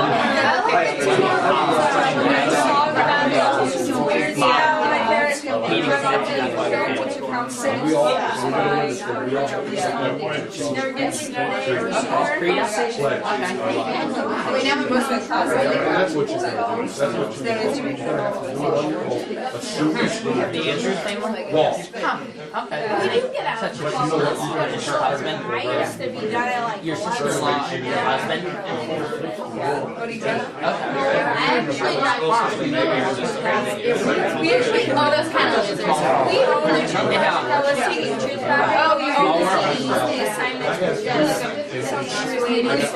Whatever it was about. Well, why? I mean, I guess kind of. No, nothing was wrong. She was totally right. We agreed with it. It's just that the kids were kind of going because it's my last year. So I wanted to take classes here. So they were coming to People say, I have a job, I can't do that. I bet you if you go talk to your boss or your employer and say, I need to work the polls, they would give you the day. Most companies will. Most companies do. So I don't like that, I don't like to hear that, I have to work. You can work in a different county too. Right, and you can work in a different county. I went statewide last election, there was people from Jefferson City, Columbia, and even further out that came into St. Louis to work the St. Louis polls. It works. And if you become a poll worker, don't just work at the one important election. Work 3 or 4 different elections. You need to understand how this thing works. And if you see something wrong going on, you must speak out. People say, oh, they did this wrong. Did you say something? No, I didn't want to say. Well, that's not how you stop it. You need to talk about it. You need to speak about it. If it's wrong and they don't fix it, the Board of Election has to shut the poll down. Okay? That'll get attention. But don't just let them say, oh, well, that's the way we've always done it. No, it needs to be fixed. That happened to me. They worked at polls last Right. year. And that did happen to me. They were transferring the information from the revised list onto From the absentee to the real. They were transferring it, and being the first time I was ever there, I was asking, why aren't they transferring this? and I asked the Republican, judge, the supervisor, and he finally said something to the others about it, and next thing I knew, they were all changing them, adding the information, and I asked the Democrat sitting next to me, I said, is this something new? Did they know about this? We learned this in training. And she said, well, yeah, but we never had to do it before. So you probably caught some votes that were counted that would not have counted otherwise. Well, I said, well, we learned this. Why didn't they do So it? it's her fault. And she said, no, she said, we never had to do it before. And that shocked me. There's something else going on. Many of the poll workers we have today are people that have done this for years and years and years. Right. They can barely walk in there, but they still do it, and God bless them. But the rules change. And they're the people that always say, well, that's the way we've always done it. Well, she knew the rule was changed. And you need to be able to say, this is the way it's supposed to work. You have to be able to speak up. Don't be afraid. Don't let them intimidate you. I did notice that the following election, when I worked at another polling place, the people that come around and check everything, they were checking both books, Right. just to make sure that they had been Steve, transferred. isn't that something that we have to do as roving deputies, is to make sure? Yeah, the roving ask the deputy, question? I'm surprised your roving deputy didn't catch that, because that's something we need to Well, check. they did the next polling place they worked at, they did come around and check. Right. Well, they heard about you. Well, it was interesting, they didn't assign it to the same Carol. polling place. That's right. I just wanted to bring up the driver's license thing. Has anybody caught that one? The first time I ever worked in the polls, fortunately, was just a few weeks after I'd been to class. And it stated in the class about a driver's license, it have to be, non-expired. And, they said, oh, well, we've never done any, we don't even look at the driver's license expiration date. And I kind of was arguing with the supervisors, not arguing, but I kept stating it, and I had my books with me, and I showed them, and they were all kind of stunned, because we never checked They the don't have to be date. the right address either. And, Be the same and I address worked as your several voting different address. polls, and they all say they don't even look at that date, and I said, you have to, it doesn't make sense, because you've got all these different kinds of, identification. But they said, if there's a date on it, it has to be valid date. If it's expired, then it's no good. Sorry, that's my alarm. identification. Anyway, as we get closer to elections, we'll probably do another training session just on voter fraud. This is a book we put together.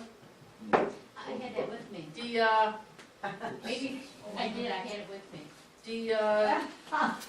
The county people, the St. Louis County people actually I looked had it through in the back, this I had it in the and back. said, oh, you got stuff in there that we don't check. Okay, I think it should be checked. So we put it in there, yes. One thing I think has happened, especially certain elections, where Democrats, and maybe probably mostly Democrats, will switch over to the Republican thing to get someone in there to vote in the primary thing that they figure their Democrat can beat, so they try to stack it. Right. There is an Nothing effort, can be done about that, yes. there is an effort underway in Missouri to close the primaries. Is that a good thing? Depends on your point of view. Laura, what do you feel about it? You don't think it's a good thing, right?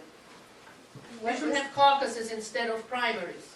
No. No, because then you'll always get what you're complaining about. No, you don't always have to get what you're complaining about. You can have people follow the rules. And you can have a party that says, in this party, we follow the rules. You don't have to say, okay, we're not following the rules. We can't get honest people that'll follow rules, so we're not going to do that. I have gone to these things for 40 years. In every caucus, we have the same problems.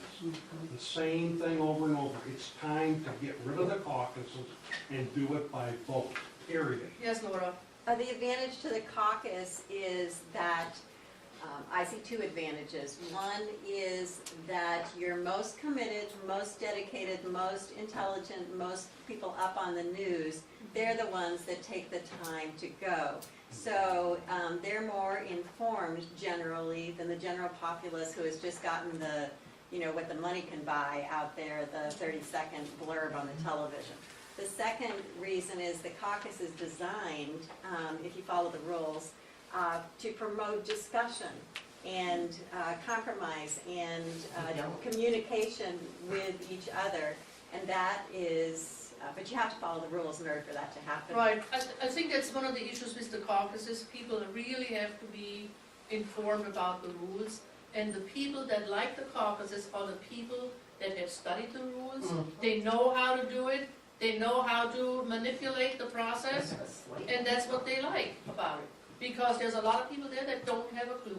And the problem with it, just like this last year, the people that showed up at the Wild Horse one, most of the people in that room had never attended a single meeting, any function, didn't know what they were there for, but they were told to come to stack the room. Okay, anyway, there is an effort underway to do away with, to have closed primaries. It's not gonna go anywhere this year, maybe next year. Yes, Marvin? My impression is, the dirty little secret is that you have all the primaries you want. The delegates still go to the state convention, the delegates still go to the CD convention. Yeah, you still have and those to have- delegates are still selected out of the caucus. Yeah. Even if the results are tied to the results of the But those primary. delegates are chosen based on the outcome of the primary, Yeah, so not as an outcome of a caucus. if it's tied. We've had caucuses Okay, before which they weren't tied. I don't want to talk about the caucuses. There's an effort underway to close the primaries, just be aware of it. The link, though, to that, the people who choose those delegates are related to what we're talking about here, who's on the central committees. Exactly. Right. Who's on the state committees. If we aren't involved in that, We can then you have manipulate the it. potential that elitists are running those committees and they disregard whatever they wish to disregard. Very good point. Yes, Denise? I had a question. When you're talking about a closed primary, are you talking about, right now we have an open primary where you can pick any ballot you want to on election day. By closed On the primary, primary. by closed primary, you're talking about you would have to declare when you register to vote to be Republican or Democrat? Yes. Okay. I think Which is there's a different than a certain, caucus. Huh? Which is different than a caucus. right, there's a certain time period before the primary where you have to declare, Candidate they can defeat, Right. That happens a lot. there's a certain time period before the primary where you have to declare, and then you can only request that ballot. Right. Really? You can change it several times, but not before an election. That's not the way it is right now. Right. In some states, that's how it works. You have to declare a party, Right. and Okay. that's the only ballot you can get. That's a closed primary. Well, oh, county, okay. that's telling them what a Republican or Democrat ballot. Huh? That's on On election election day. day. And you can choose either one. primary You day. can choose any Yeah. ballot. Yeah, You can that's choose- on Yeah, you can say. You can be a Republican and choose a Democrat. Right, but you don't have to be Yeah, that's registered, happened a lot. Oh. That's an open primary. Okay. okay? Which is what we have. You could only get a Democratic ballot if you're registered as a Democrat, or a Republican ballot if you're registered as a Republican. Right now, you're not registered. What if you're independent, then how are you gonna get that? Then you're, Then you can't vote in the primary. If it's closed and you're an independent, you can't vote. Unless you declare. okay, guys, I'm talking about we need to become poll workers in order to stop voter fraud, okay? I'll just give you some examples. If there's two Democrats, and same as the Republicans, there's 4 positions within a polling place. People check the register to see if the person that comes in has already voted. That's why they need the absentee ballots. Or, is there anyone in the book that hasn't voted yet? Oh, let's get a ballot, fill it out, and send it in. Run it through. That can happen if you don't have the right, if you don't have Democrat and Republican. If you have 2 people of the same party, that happens all the time. Too many people, I've talked about this before, they have been doing this for years, they're not willing to change or adapt the new rules. We need new people in the polling place, more Republicans to stop that. Too many people in the supervisors are not trained adequately or are intimidated to speak out. You need to understand the rules, and you need to make sure that the rules are followed. That's how you keep the elections clean as far as you can. There's some other things I want to talk about. Is some legislation that is going on right now that I'm very interested in. One of them is the paper ballot. We want to eliminate the electronic voting machines. No, Why not? paper's old time. No, it's not. Yeah. No. I Paper, can stuff a paper ballot, I can stuff that box with paper ballots. okay. Take you a lot more time than it will for me to program the DR. But Yes, don't sir. they have to account for each ballot? Yes, sir. I will say that for the electronic ballots, when everything is only electronic, you definitely have to worry about, especially today, you have to worry about hackers. Yeah, Yeah. hackers, yeah. It's a lot harder to technically hack a paper ballot. You can stuff it, but it's going to take more time. Today, with our electronic voting machines, we have no record in an audit. What are they going to audit? In St. Louis County, they run the results, and then somebody wants a recount, right? Right. What do they do with the electronic votes? Anybody? They have paper backs them all up. It's on a roll. Sometimes. In St. Charles County, we do. In St. Charles County, we've got optical scan. We St. do Louis that. County does not rely on the paper tapes because the paper jams up and you can't read them. If the paper jams up, the machine stops. No, it doesn't. Not No, when it I work on jams. I work on them. Not when it jams. Are you attending? There is 150 documented cases in the last election where St. Louis County had paper jams. They could not use the tape. And I They tell you personally, that. I work on it. They Well, tell we you you have a examined- paper tape. I've had poll workers that couldn't fix the jam, that didn't know how. I'm sure that happens. I'm positive that. Okay, Steve. okay, there's also people in our group who have examined the technical records from the poll. And they've documented, I mean, the county has documented 150 cases in one vote where the paper jams, and they're still doing votes on it. I personally asked somebody involved in the audit, and she says they never, ever have looked at the paper trail when they do audits. They've never used them. Another case is,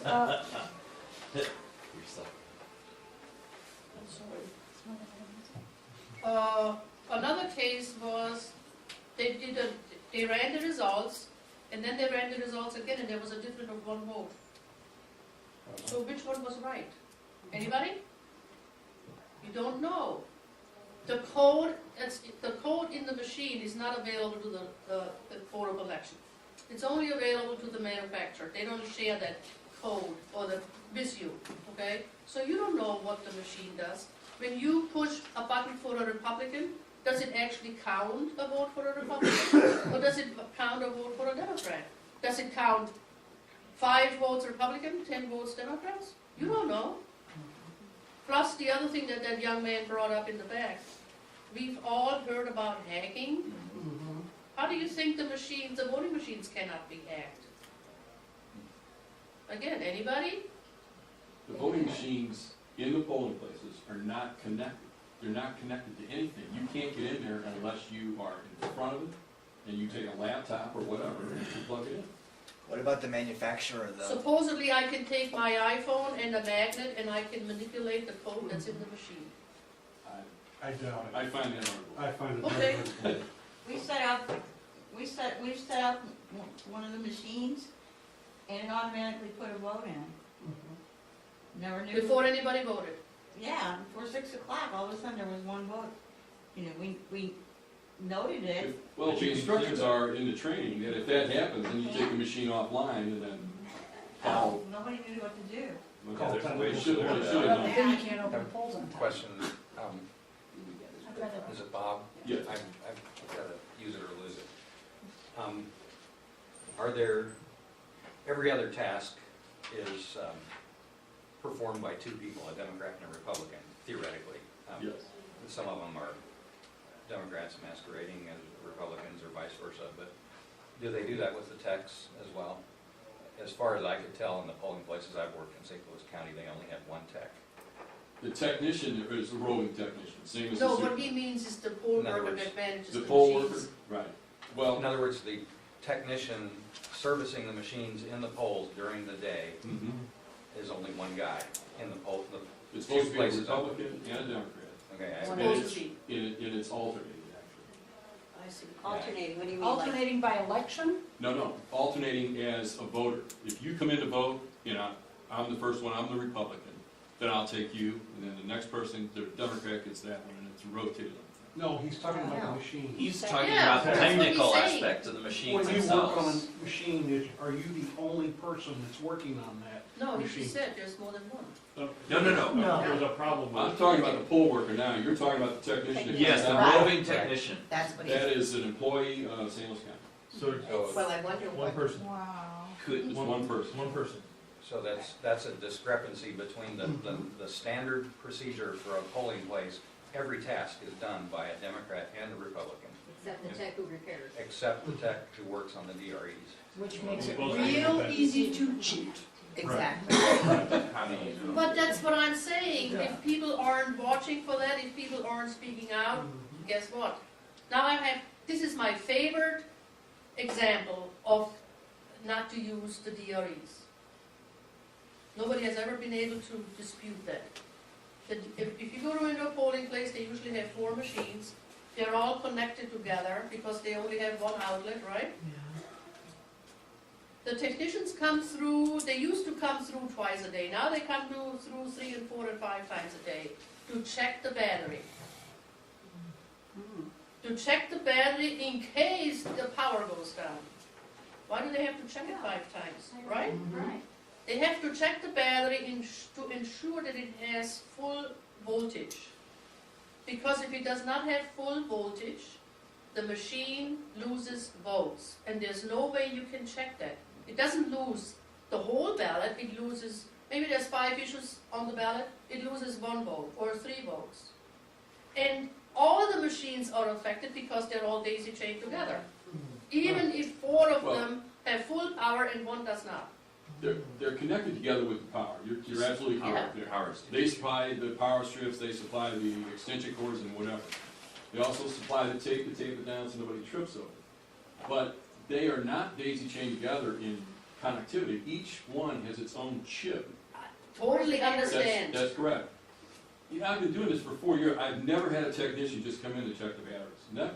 And I work all over. I'm the roving. What do they tell us when the Board of Election, Laura, when we ask? Well, The technicians are there to check the power, the voltage. and there's, They've never come in where I was. They don't say that, but that's what they do. They don't come in unless you call them, first of all. Wait a minute. Bob, is it Bob? Yes. I'm confused. Are you the technician that goes around, No, or I'm you're the the vote- I'm assistant the- supervisor? I am the assistant supervisor. Okay, you're an assistant supervisor. So you just direct the people to the machines, you don't, That's you're correct. not the I tech plug- that works I plug on in the the card, machine? I plug in the card, start the machine, and. Yeah. Oh, okay. I guess you were a technician. Oh, yeah. Oh, okay. But I have to work on it if the thing breaks. That's part of the job. If the paper jams up, that's what I'm trying to tell you.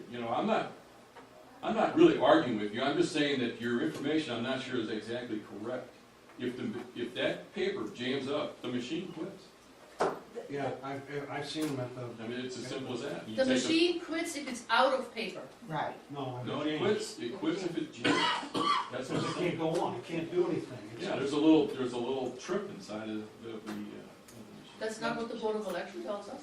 Well, it's happened in our election polling place where they've had the It has 4, happened to us. and one of them's Okay, Al? offline. Bob, I've worked outside the polling place, several different places in the past, and there's always been a technician that comes around a couple times during the day just to make certain everything's running right. That's what he tells me. Unless he's going in and voting several times a day, I don't know, but. I can tell you that a technician has never come into the polling place. I've worked in Ferguson, I've worked in Florissant, I've worked in Creve Coeur, and the technician has never come in here unless we call him. The roving supervisors come in, they come in and ask if everything's okay, they have a checklist, and they go through the whole. Right, I did that on the last election, but I'm talking about, prior to that, I was at different polling places, and at Glenburg High School, for instance, one guy came in 3 times while I was standing outside. and said he was a technician to make certain the machines are all running okay. One of the things we heard about is, it came out in our witness forums, that at one polling place, one lady, and I know who it was, she was handing out literature, she said a technician went into the polling place, came back out with one of the voting machines, went into his car and worked on it, and then he took it back in. Now, how does that happen? For half hour. As a supervisor, how would that happen? It shouldn't happen, right? So what do they do when they're working on it in their car? They're adding votes. You're supposed to work on it right there. Yeah. I mean, That's the fault of the person that's running that polling. I understand. I'm not saying that all of these people are doing things wrong, And even but if it gets you suspicious. if you take it offline, if it is broke and it can't work, then you take out the chip, you close that hole, you close that machine, and you shut it down. Right. And But the supervisor should have never allowed that guy to. Should not have allowed it. No. That's why, again, you all need to become poll workers and get educated and be inside the polling place to stop this nonsense. Yes, Laura? There's one other thing people don't realize. In St. Louis County, there's 500 polling places, and there's 1,800 of these machines at the moment.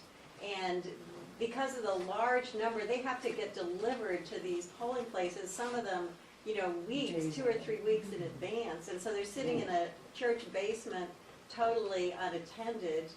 And there are studies done by the major universities and have been, presented numerous times that have proved that you can access these machines and you can build malware that can be easily placed into them, and that can then affect the central tabulator.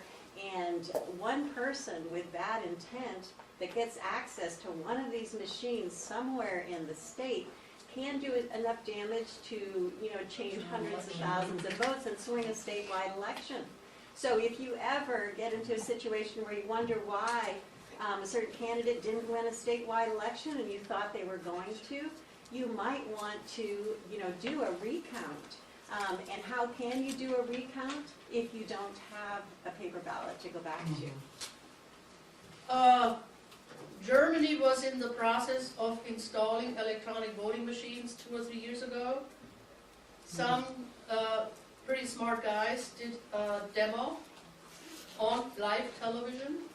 Their Supreme Court ruled that electronic voting machines will not be allowed in Germany. It's paper only. Just a note. Do you have material, paper proof of that? Because that would make a very good bit of witness, expert witness We've testimony. had plenty of witnesses at the hearing. No, I mean, but specifically the Germany example. Well, on people really paper. don't like to listen to that because German Germany demo. does not have such a good record of their public policy. Well, yeah. Yes, Steve. But you Yeah, have I access. think it's Germany, the Netherlands, Ireland, and there may be other Yeah, there's countries. several. But I know those 3 countries say it's a human right for your vote to be done on a system that you can understand. That you don't have to depend on somebody with a computer doctorate to tell you whether or not your vote is being counted correctly or not. You have a human right to vote on a system that you understand and that you can basically tell, obviously any system can be corrupted, but it's a whole lot harder to pull a box of ballot cards where they don't belong than one person accessing a machine at any point. And you can watch, a guy testify in front of the Ohio State people that he was hired to design software that would flip an election. He did it, and he doesn't know if it was used, but Google Clinton Curtis. and it's just so easy if you have the intention and the computer skills to do it, to steal an election. And to depend on these things is, in at least 3 states, they figure it's against your human, 3 countries. And there's 18 states already in the United States that only do paper, right? That they've actually switched from electric voting machines to paper ballots because 7 switched, and that makes a total of 18 that only allow paper ballots, and we're trying to get Missouri to Sir, be one. you had a comment? I'm sorry. No, never mind. I have a question. Steve, Quickly. when was this whole paper ballot thing started? Was that because of the 2000 election? I Or think was so. it before that? Right. Hanging chads. The Democrats started this whole thing that you need to get rid of the machines because they figured out they. Well, but then they figured out how to deal with them, and now they love them. Here's some other things that are going on right now that you need to pay attention to. There is a voter ID bill in the House and the Senate. I think they had hearings this week. It went very well. Stay on top of it, call your legislators. HB 1073 and HJR 47. Okay, yeah. And there's 47 or 147? 47. I don't know if you've heard about it. Our Secretary of State has decided to make voter registration available online, which is fine. No. But he's also decided that you can sign your voter registration electronically with your mouse. You all have signed your signatures on various devices, and you can read it. You cannot even read it yourself, right? Right. I want Denise to talk about that when she comes up. How are the county clerks or anybody, how are they supposed to verify signatures on petitions? It's going to be very difficult. And there is lots of petitions going around this year. You told me about one of them that I had to tell you about. Is this from the Secretary of State, did you say, or? Yes. Well, that's a Democrat. Yep. Really? No. Been that way for how many years? John Don McGaw has filed legislation to eliminate that or to reverse this. The Secretary of State is digging in his heels. He wants it. So call your legislators, tell them to pass, is it 1360? House Bill 1360, I think, is still to reverse the electronic voting machines, electronic signatures. Who's our Secretary of State? Jason Kander, Mr. Democrat. I know I have it in here, I can't find it right now. No, that's Coster. That's Coster. 1360, Who's sponsoring that one? McGaw, Okay. They've actually put that one on hold. really?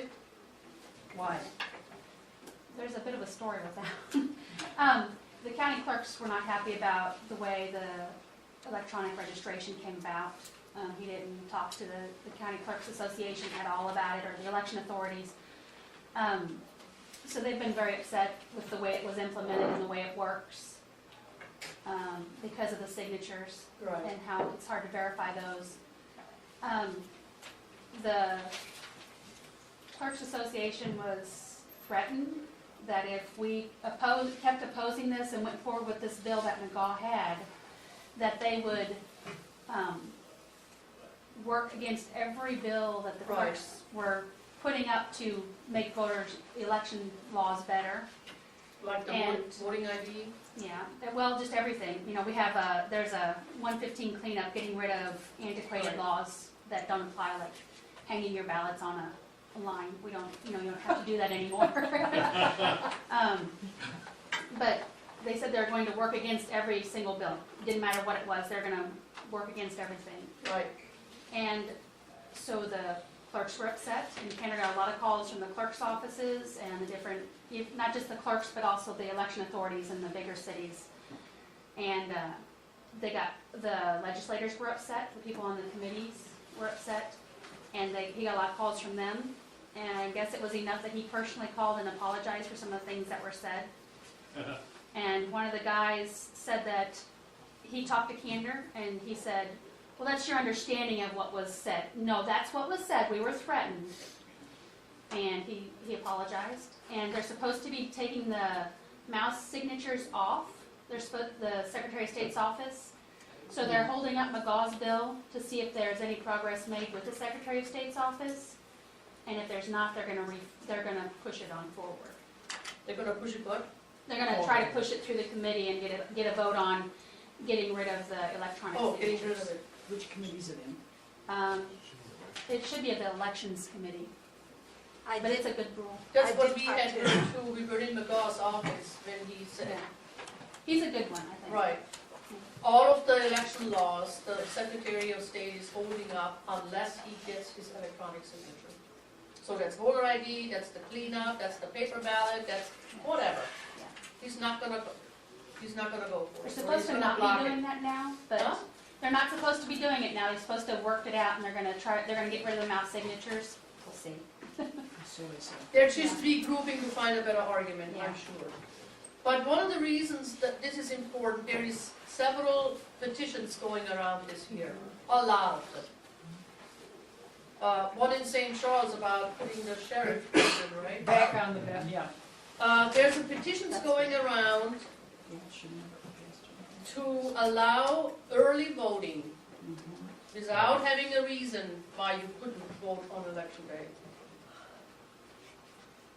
And in addition to early voting, cities with populations of more than 100,000 or counties would have to establish a polling place for every 50,000 registered voters. So in St. Louis County, we would have to have 14 polling locations for 42 days. Oh. And anybody could vote at any one of those 14 places within the 42 days. Now just think about this for a minute. St. Louis County has sometimes up to 380 different ballot styles because we have all these municipalities. So all these ballot styles would have to be available at 14 different locations, manned by whom? To make sure everybody gets the right ballot. A Democrat and a Republican. A Democrat and a Republican, how are they gonna find those people? They don't have enough people now at 499. They, To do one maybe vote. they get them, I don't know. Are Who's people gonna willing? put the bill? Huh? Who's gonna put the bill for this? This is- You and I. You? Yeah, that's what I thought. Anyway, I'm bringing this up because, yes, The other problem with it is ballot security overnight. right. Yeah. So I could go, I happen to be up in North County and I say, oh, I think I'm gonna vote here. Right? I'm not registered there, I don't live there, but I'll vote. And then a couple of weeks later, I go down to South County and vote again. The Chicago way. Or one day cover all 14 voting places. Buried in Vote once and vote And I twice. have registered with a little different name, or, switched a letter or something. And I vote with all of those variations. And the Board of Elections hasn't been able to verify the signatures. So just be aware that this is going on. Do not sign those petitions, please. It's a group out of Kansas City. We don't know who they are, but they want to change the Missouri Constitution to allow early voting at a place with 50,000 or more. I was a couple weeks ago getting ready to send out invitations for the Lincoln Day dinner, and we had I scheduled a envelope stuffing party at Spencer Library in St. Charles County.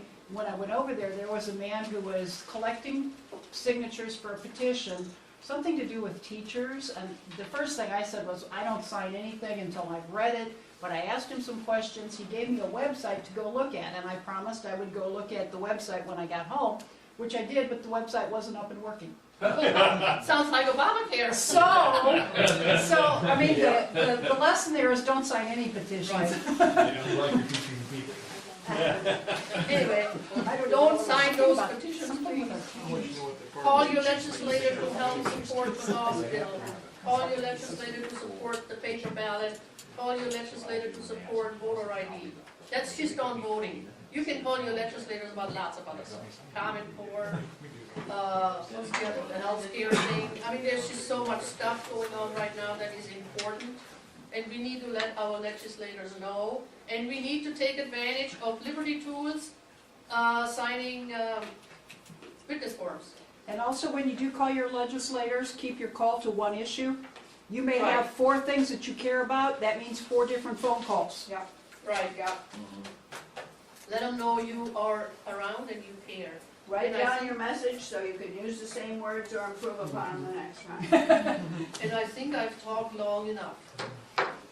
It's now Denise's turn. She's gonna tell you all how she feels about all these things. Thank you all so much.